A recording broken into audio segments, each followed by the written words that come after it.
You found it. Your home for the best content on your favorite team, the Fighting Tigers of LSU. Do us a favor. Subscribe to the channel. Leave your comments below. And be sure to smash that like button.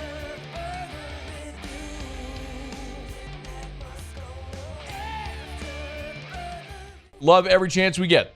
Visit with Sean Salisbury, of course, on Twitter at Sean Unfiltered. Y'all give him a follow.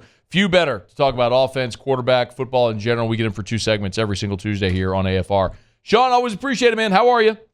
I'm doing good, Matt. How are you, buddy? Awesome, man. We've spent the better part of the last 2 days talking about Jayden Daniels and the day that he had against Florida. We're running out of superlatives. You have any? Yeah, I got a lot of them, but you've probably already stated them, as have all your listeners and fans. And we've talked about it, regularly. The best thing I can say is that it feels to me like every week since last year he's become a better player, which is hard. Every week you look and say, okay, how do you get better this week? And I know that he wants to complete more, complete 75 or 80% of them, but between his legs, his decision making, the accuracy, the big plays, the putting your foot on the other team's throat and leaving no doubt offensively what they're doing. I'm so impressed with him, and there's going to be a seat for him at the Heisman Trophy finals. He's probably not going to win it, unfortunately for him, but him and Penix, but Bo Nix is probably the leader in the clubhouse today so far, with a little bit to play. But you get lumped into, record and all that. And you know how that goes, Matty. I mean, the way people vote, but he has been consistently as spectacular as any player we've had in America this year. And it's fascinating to watch, and his feet, the home run play, everything about him is command. And when you see his confidence, not only is he going to finish this season, on an up note and on his way to a banquet that he belongs at, and also prepare himself for Sundays, which are going to be pretty good because he's a dynamic football player. I want to talk about both those things. So it's a really good segue.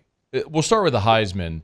And you're right. I mean, there's a reason Bo Nix is the odds-on favorite. He's a really good quarterback on a team that has very much playoff hopes alive.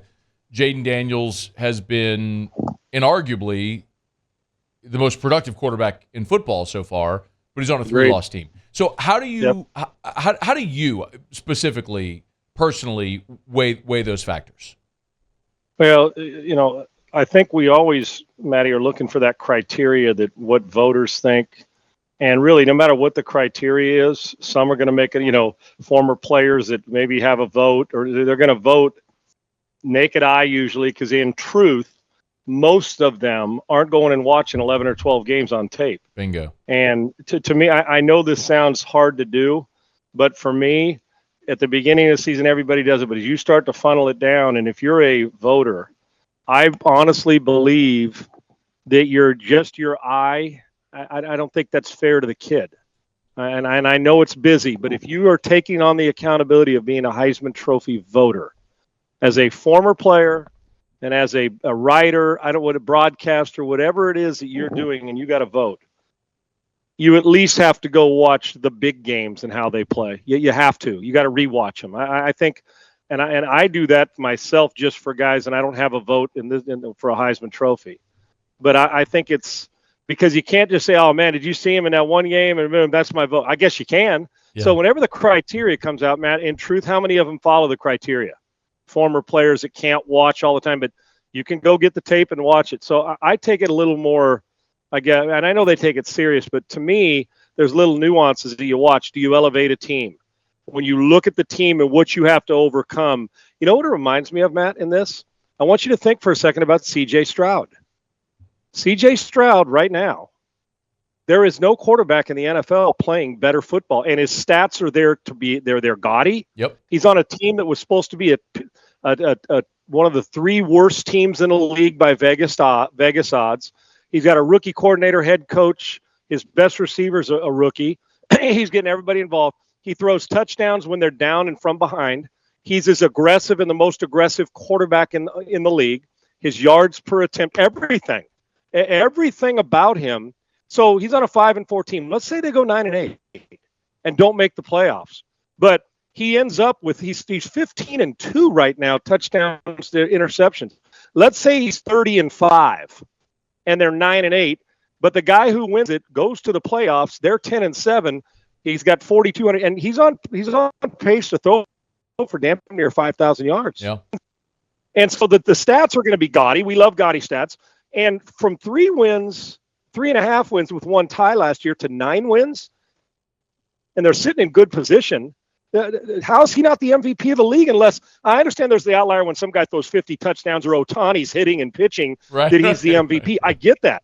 We don't have that this year in the NFL. Lamar, he's got 9 or 10 touchdowns and maybe 5 picks. Mahomes has thrown 8 picks. Allen's thrown 11. Jalen Hurts. These are all great players, but they've turned it over. I'm not talking about next season or last season. I'm talking about the body of work now. And the Jayden Daniels and CJ Stroud comparison, one's at the end of the season and one's in the middle, but they're going to be very similar. Yeah.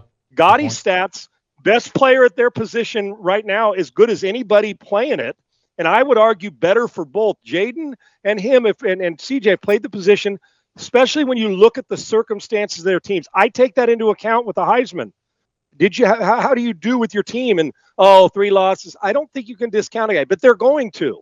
He's not going to win it with 3, just not, more than likely, because Bo Nix is going to have gaudy stats too. And if they beat Washington in the Pac-12 championship or what have you, then they got a chance to go to the playoff. And so you know how that reward goes. So, yeah, I've watched all these guys, and it's not a pat on the back. It's just what I do because I'm a nut job, just like you do, Matt. And I have seen the 15 best quarterbacks in the league in college football multiple times, and nobody consistently and more gaudy and more explosive has done it better than Jayden Daniels. And this has 0 to do on with you because I'm a USC guy, and Caleb Williams was the guy for 5-6 weeks of it. So, and he's blown by him. So that's what's going to happen. And more than likely, if one misses LSU's got the 3 losses, and if the Texans don't make the playoffs and win 9 games, Stroud will be he'll finish in the top 3 or 4, but he won't win it because of that. Now think about this. If Jayden has 1 loss and they're still in the hunt, and let's say Stroud wins 10 games and is a wild card, that 1 game is going to be the difference, and somebody's going to vote for him for the MVP. So I don't mean to belabor it. I just get frustrated because this means the world. You're a Heisman Trophy winner forever. Yes. You are that day, and you're the MVP in this league, and it's hard. What Manning and Favre and Rodgers do, that's not normal. And Heisman trophies won't have 1 guy do it twice. So we know how hard that is. Jayden's been spectacular. He owes no apology. He probably in his mind realizes he's not going to win it with 3 losses, but I'll damn well tell you there's nobody better in the country right now playing the position in college football the way he's played it. 3 more weeks to go. It's a ton of football still to play and a lot of movement. No doubt. And somebody's going to fall off and somebody's going to hang it. You're exactly right, Matty. He just needs to keep posting and win and get all this in like at Augusta. Post his score because he came off and gained 8 strokes on the final day, and then let the guys chase and see if somebody in their signature game throws 2 picks and takes himself out of the race. Then he's got a legit shot. I still think he should have a legit shot, but I know how voters maybe not do a deep dive like they should. One of the things in particular that Brian Kelly mentioned when he met with reporters, he was asked specifically, what's the biggest jump year to year for Jayden Daniels? And Brian Kelly said improved accuracy on the deep ball. Functionally or practically, how does someone improve their accuracy on the deep ball? I think the biggest problem we see, two things for quarterbacks that aren't accurate deep ball. Now, listen, it's great if you can scramble around for 4 seconds, still throw it 70 yards and make a play like Mahomes or those guys can.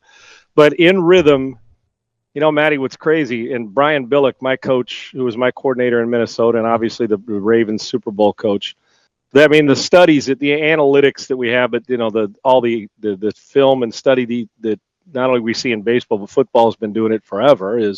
That's what we study every week is tendencies and situational game stuff. But Brian used to say it's it's around 44 yards and 4 to 5 yards from the sideline on the deep ball, and it was like scientific. I mean, he'd come back and say 1, 2, 3, 4, 5, hitch, throw. Regardless, if you throw it like that with the urgency, that's where the perfect deep ball is usually thrown in that range. And so you start working on it. Once you know where the where the point of attack is, then you go. Now, some's different. Guys having trouble getting off, but if you take 2 or 3 hitches, unless somebody falls down, you shouldn't be throwing it there. So 2 things that stick out. One is, and remember, what is the one thing we saw last year with Jayden Daniels? Not only weren't they calling a lot of deep shots, but he didn't take a lot of deep throws, whether it was he didn't feel comfortable or as, in a new system with Brian Kelly, he wasn't a regular, especially the first half of the season. Of one of the knocks was, are they going to threaten down the field with more chunk plays and push the envelope vertically? The 2 things I noticed with all the quarterbacks I train in the years I played it and watching great deep ball throwers versus guys who don't. And it is, and you can fix it. This isn't anything, this can be taught, is one, they're usually late. There's a mentality about quarterbacks that you think the deeper it goes, the longer you can take in your drop to get it there because it takes them longer. No. When a receiver on a straight stem go route, for instance, let's say the corner's off 10 or 12 yards and he's not being pressed, the straight stem go, they're running full speed. You're siding out or backing out, so they're making up ground. That ball usually is out of your hand by the time the receiver's 12 to 15 yards, and it's still going 40 or 50. It's an amazing thing about receivers, Matty, is there's that carrot, dangling carrot. They always have an extra burst of speed when they know there's a touchdown on the end of it. But it's one is on time. If you got to hitch twice, if nobody falls down, don't throw it. Because we call it doesn't mean throw it. So, and with Jayden, who's got great feet, but sometimes we watch quarterbacks this weekend, Matty, and Saturday and Sunday. Watch how sometimes either out of the gun, 3 steps from the gun, or 5 steps under center, how, I don't want to say lackadaisical, but how casual some are on the drop back, because a lot of guys psychologically want to see how strong their arm is, even in games. So the practice of when you get it back, quick reset and go. It just takes too long. So when it's 50, 52, 53 yards, it's without your range, and now you give a guy a chance to catch up. So the urgency of the drop, I look at it different. I think you got to get back even quicker and get the ball up quicker to give your guy a chance to go get it. So one is casualness and lack of urgency on the setup. 2, and happens all the time, guys are used to the 1 and 2 ball, Matty. A 1 ball, what we call it, would be like a dig or a curl route, that rip shot, the bang post on a line, the one that Stroud threw to Tank Dell 2 weeks ago for the win, right? The bang post. And we have the big post. Then there's the 2 ball, which is a little bit where you layer it just over the middle area, and you're layering it just a little like a deep over route, little drop shot. The 3 balls, the drop it in the bucket, go route at 44 yards, and the reason I say 4 to 5 from the sideline, you want to let the guy drift away from a free safety or somebody who's coming over to play it so you can fade him away from trouble and make the corner go through that guy. The problem is too many guys throw a flat ball on the deep ball. They're so used to this, that they wait, take a little longer, and then they know they're late by setting up. And so what do, Matty? They give me a 1 or 2 ball that's a rip shot that if you don't hit it perfect, there's no room for error. There's no margin. So the ball, you see it all the time. Oh, out in front. I always, when in doubt, a little more error. Think about the lip of a trash can. A line drive's not getting over the lip. Yeah. You got to drop that in the bucket. And what happens, you see it a lot. Guy looks this way and adjusts. Now, you want the perfect throw, but at least if you miss with a ball that's got more air on it thrown on time, the guy can adjust. Now, everybody loves to see the 44-yard throw, in stride catch, take it to the house. But I can tell you this, versus air. I can take an NFL quarterback out there or a top quarterback in college and throw 10 balls versus air, and they're not hitting 10 perfect throws in a row. One's going to fall out of bounds.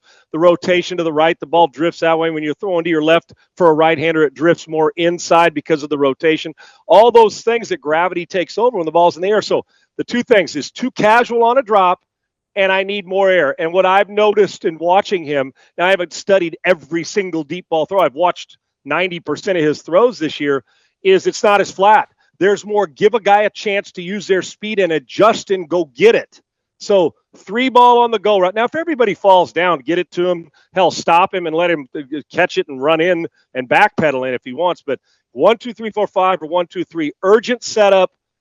You can't throw the flat ball. Now that 20 to 25 yard hole shot that you got to rip's a different story. I'm talking about the go route that's a deep post, deep go. It's the more air, and it looks to me like Jayden Daniels is giving his guys more of a chance to adjust and go get it. And then the accuracy increases because you're on time and you're throwing it with the proper air, and it's called a 3-ball, and we're trying to drop it right in the bucket in the trash can. It makes so much sense when I think about some of the deep shots Jayden's hit this year that have the deep ball that has the sort of the looping look to it, where you've seen receivers run under it and just snatch it out of the air. It's and right, Matty, how many times you see in a game, whether it's any of us, where you throw it, and when my guys that I've watched miss, you know what it usually is? They didn't trust air. They wanted to throw the 1-ball or the 2-ball on a line, and they missed off line. And even with a 4-4 guy, it's hard to adjust to that. You also know somebody's coming to get you. You're going to get taken. So you want that ball up quick. You can go get it. But the flat ball, there is no margin for error on a flat ball. It's got to have air and gives you a chance. And it looks to me like there's more layering of the football with him on the deep ball. Hey, thanks so much for watching. Please leave your comments. I love to interact. And be sure to hit the red subscribe button below.